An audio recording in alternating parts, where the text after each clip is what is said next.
If you could subscribe or leave a like or leave a comment, I'd appreciate it very much. Thank you very much for watching. So today now we're going to be converting this muck grab from quickie number 3 to bobcat brackets. So this plate for brackets sat on, we cut it off now, sticks up more than the rest of it around it. So we'll have to fill up the gap here and the gap here. We're leaving this in place because it strengthens the whole thing really. So I filled up the gaps at the top there, so it's all straight now.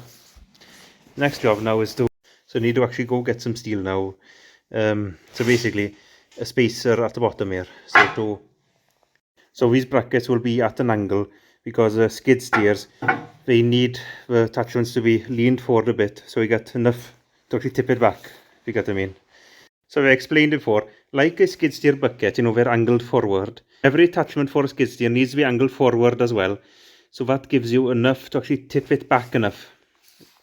So say if you weld it straight on this, you'd go to tip it back with a full grab basically, and it won't, well, it'll be just a bit more back than straight. So I showed it before in a video I made the pallet forks. So I actually showed the pallet forks tipping back then.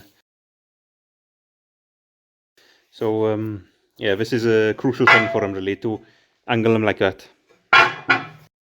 Funny thing, if you did that for a loader tractor, you probably find attachments can't actually tip into a trailer or nothing. So it's, yeah, both are opposite each other really. So that's it, measuring up. I just need to go get the steel now. If you recognise this, it's actually the grab. I put a new box section on the bottom about 2 years ago. The video is on here. I'll put a link in the description there.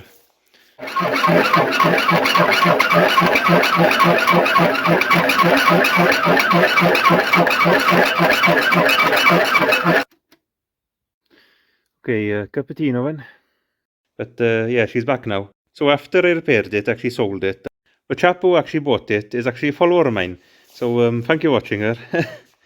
And basically he's bought a skid steer now, so he wants to change it from the tractor to a skid steer. So that's what's on.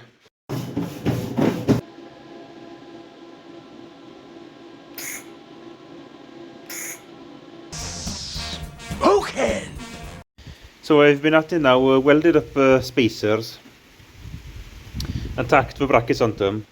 Next now is cut some triangles, weld them in there to strengthen the top here, either side, and I'll cut some flat bar then, it can be straight here. So cut some flat bar to basically go in here as well and weld up to this piece here, so it'll strengthen the whole thing. So a 10mm flat bar will go in here. I'll join here to here because this bracket is quite strong. It's welded right round onto the top of here, so a nice strong place to actually mount this onto. So the reason now I've made and welded the gussets at the top here, I've done this edge both sides, and now I'm cutting the steel to do outside edges. Basically with most brackets, all the bottom does is just stop the implement from swinging off. It's the top hook that actually takes all the weight.